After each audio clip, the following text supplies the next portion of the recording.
ناظرین، اس پروگرام میں خصوصی طور پر ہم ایک آئیڈیولوجیکل فریم ورک کے حوالے سے بھی بات چیت جو ہے وہ کرتے ہوئے آئے ہیں۔ پچھلے چند ہفتوں کے اندر چونکہ جیو پولیٹیکل ریالٹیز اتنی تیزی سے بدل رہی تھی تو فوکس جو ہے وہ انہی پر رہا ہے، لیکن واپس اس سبجیکٹ کی طرف آتے ہوئے کہ آگے جو ایک فریم ورک بن کے سامنے آ رہا ہے، کیونکہ ریجنل الائنس تو بن رہے ہیں، اس میں جو آئیڈیولوجیکل ٹلٹ ہے اس کی جو ہے وہ کیا اہمیت ہے، اور خصوصی طور پر جب ہم پاکستان میں نیشنل سیکیورٹی کو مد نظر رکھتے ہوئے دیکھتے ہیں، اس میں جو کانسٹیٹیوشنلی اپرووڈ باڈیز ہیں یا اسٹیٹ کو سپورٹ کرنے والی ریلیجس آرگنائزیشنز ہیں، ان کا جو ہے وہ کیا رول ہے۔ اور اس پروگرام کے فوکس میں ہم خصوصی طور پر اس پر بات کریں گے کہ جو اسلامی نظریاتی کونسل ہے، اس کے جو نیشنل ایکشن پلان کے لیے جو ایک بیک بون چاہیے ایک اسلامی ریاست کے لیے، اس کے لیے کون سی ایسی آرگیومنٹس ہیں جس کو بروئے کار جو ہے وہ لے کر آنا پڑے گا، اور مور امپورٹنٹلی اگر پبلک پرسیپشن بھی اس بارے میں کلیئر کرنا ہو تو کن کن حوالہ جات کا ریفرنس جو ہے وہ دیا جائے گا۔ پروگرام میں ہم سے جو ہے وہ بات کریں گے اسلامی نظریاتی کونسل کے چیئرمین ہیں مولانا راغب نعیمی صاحب۔ بہت شکریہ مولانا صاحب ٹائم جو ہے وہ دینے کے لیے۔ مولانا صاحب، سب سے امپورٹنٹ بات جو آج ہم ڈسکشن کر بھی رہے ہیں اور پچھلے پروگراموں میں بھی آپ سے انہی موضوعات پر جو ہے وہ بات چیت ہو رہی ہے، وہ ایک نیشنل سیکیورٹی کے حوالے سے ہے۔ جو ریاست کے تصور کا جو ایک بیانیہ ہے، ایک تو اسلام کے اندر جو نیشنل سیکیورٹی کا کانسیپٹ ہے کہ کس طرح ایک ملک جو ہے وہ اپنے لوگوں کو سیکیورٹی جو ہے وہ فراہم جو ہے وہ کرے گا، لیکن امپورٹنٹلی کہ یہ جو ریاست کا تصور اور نیشنل سیکیورٹی ہے اسلام کے تناظر میں، اس کا سٹیزنز کے ساتھ جو ہے وہ کیا جو ہے وہ جوڑ توڑ ہے۔ بسم اللہ الرحمن الرحیم۔ بہت شکریہ آپ کا۔ بڑا اہم سوال ہے کہ نیشنل سیکیورٹی اور ریاست کا آپس میں ریلیشن اور پس منظر اسلام کے حوالے سے۔ دیکھیے، نبی کریم صلی اللہ علیہ وآلہ وسلم جب آپ نے باقاعدہ طور پہ اپنی نبوت کا اظہار فرمایا اور مکہ مکرمہ میں اب 13 برس تک رہے، بڑی تنگی کے حالات تھے اور کفار کے مقابلے میں آپ بہت زیادہ ڈپریس بھی تھے، لیکن آپ بڑے پر امید تھے آنے والے دنوں کے اعتبار سے۔ پھر جب آپ کو ہجرت کا کہا گیا، آپ ہجرت کر گئے مدینہ منورہ، اور پھر وہاں پہ جا کے آپ نے جو سب سے پہلا کام کیا وہ انٹیگریشن تھا مہاجر اور انصار کا۔ وہ یہ کام تھا کہ مدینہ منورہ میں رہنے والے جتنے بھی اینٹیٹیز ہیں وہ ریاست مدینہ کی حفاظت کے اوپر ایک جگہ پہ اکٹھے ہو جائیں، باہر سے حملہ آور ان کے مقابلے پہ وہ تمام کے تمام ایک ہونے چاہیے۔ اچھا، یہ جو تصور تھا ریاست کا، یہ جیوگرافک لوکیشن سے باؤنڈ تھا؟ دیکھیے، جب نبی کریم صلی اللہ علیہ وسلم مدینہ تشریف لے گئے تو مدینہ ایک چھوٹا قصبہ تھا اور مدینہ کے اطراف میں یہودیوں کے محلات تھے۔ تو جب بات کی گئی تو نہ صرف ریاست مدینہ یعنی اس قصبے کی بلکہ اس کی سراؤنڈنگز میں جتنی بھی اینٹیٹیز اور جتنے بھی گروپس جہاں جہاں تک رہتے تھے ان تمام کی حوالے سے بات کی گئی کہ یہ تمام کے تمام ایک اکائی کی صورت میں تصور کیے جائیں گے، اور جتنے بھی یہاں پہ رہنے والے ہیں تمام اس کی حفاظت کے لیے ایک جگہ کے اوپر جمع ہوں گے۔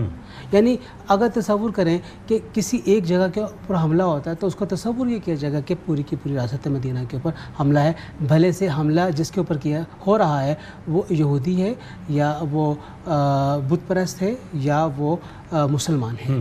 اچھا، پھر دیکھیے، بڑا اہم ہے کہ نبی کریم صلی اللہ علیہ وآلہ وسلم پر جب قرآن کریم کی یہ آیت مبارکہ نازل ہوتی ہے، وَهَٰذَا الْبَلَدِ الْأَمِينَ، اور یہ جو بلد امین ہے، امن والا شہر، مفسرین مکہ مکرمہ کو امن والا شہر قرار دیتے ہیں۔ اس کے پیچھے سے وجوہات کیا ہیں؟ یہاں پہ لڑائی کرنا منع ہے، جھگڑا کرنا منع ہے، یہاں پہ قتل کرنا منع ہے، حتیٰ کہ جانور کو مکہ مکرمہ کی حدود کے اندر ذبح کرنا منع ہے کہ آپ نے جانور کو ذبح بھی کرنا ہے تو آپ نے اس حد سے جو کہ ذبح تک کرنے تک کی مقرر کی گئی اسے آپ نے باہر لے جا کے ذبح کرنا ہے۔ تو ایک ایسا شہر جہاں پہ رہنے والے تمام عناصر، تمام رہائش پذیروں کو برابر کی ایک سیکورٹی حاصل ہے، برابر کا انہیں ایک مقام و مرتبہ حاصل ہے، اور اس جگہ پہ رہتے ہیں جہاں پہ شیورٹی دی گئی ہے کہ یہ شہر امن والا ہے.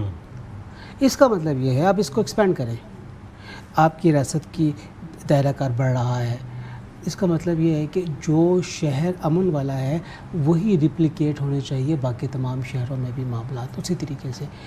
کچھ چیزیں ایسی ہیں جو کہ اللہ تعالیٰ کی طرف سے ودیت کی گئی یا اللہ تعالیٰ کی طرف سے آرڈرلی کہا گیا کہ اس کو ایسا ہی تصور کیا جائے. جیسے میں نے آپ کو جانور کے ذبح کرنے کے بارے میں بتایا، لیکن باقی تمام شہروں کے اندر یہ والا حکم اس طرح نہیں ہوگا. وہاں پہ آپ جانور ذبح کر سکتے ہیں، لیکن آپ وہاں پہ لڑائی جھگڑا نہ کریں، وہاں پہ آپ قتل و غارت نہ کریں، وہاں پہ آپ لوگوں کی جان و مال کی حفاظت کو یقینی بنائیں.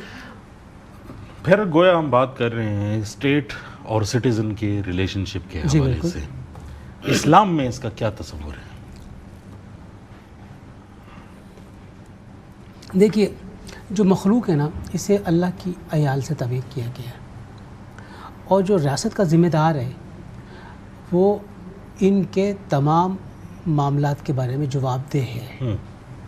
تو گویا ریاست کا جو تصور آج موجود ہے وہ ایک کمبائن یا کولیکٹیو ایکٹیویٹی کا نام ہے. پہلے زمانے میں خلیفہ ہوا کرتا تھا، وہ آل ون مین رسپانسبل تھا ریاست کی تمام معاملات کی ذمہ داریوں کا. اب اس کی جگہ پہ ہمارے سامنے کابینہ آ گئی ہے، کیبنٹ آ گئی ہے، ہمارے سامنے وہ تمام انتظامی عہدے آ گئے ہیں جو ریاست کے امن و امان کو قائم کرنے کے لیے بڑا اہم کردار ادا کرتے ہیں. گویا اب جو رسپانسبلٹی ہے وہ فرد واحد پہ نہیں ہے، رسپانسبلٹی ایک کولیکٹیو لوگوں کے اجتماع کے اوپر آ گئی ہے، جس میں ہر بندہ اپنے اپنے ڈپارٹمنٹ کو ہیڈ کر رہا ہے اور ہر بندہ اس کو لے کے چل رہا ہے.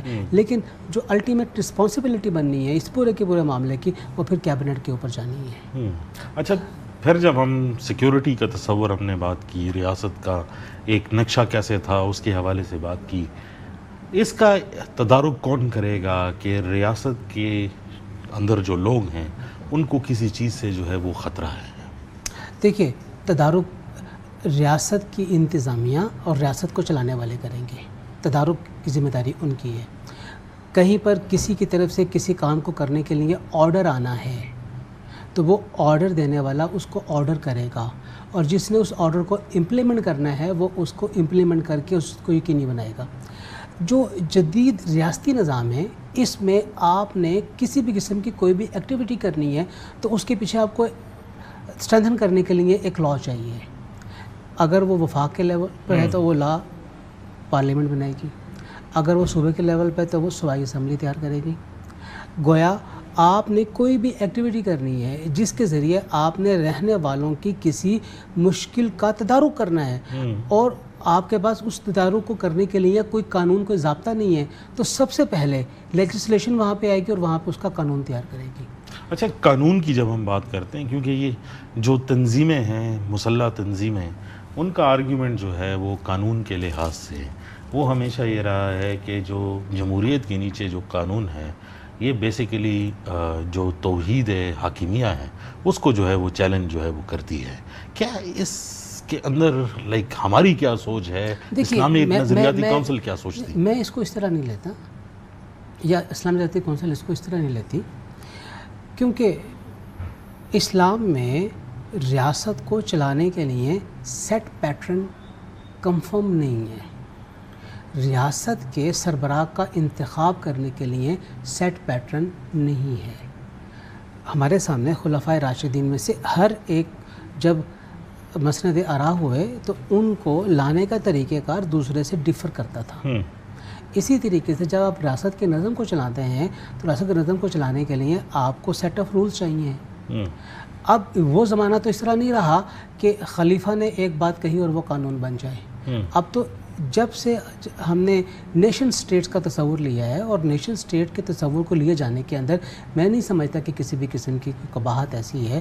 نیشن سٹیٹ کے تصور کے اندر لازم ہو جاتا ہے کہ آپ نے کسی بھی قسم کی کوئی ایکٹیویٹی کرنی ہے جس کے پیچھے کوئی قانون نہیں ہے تو first of all you will have to legislate that law.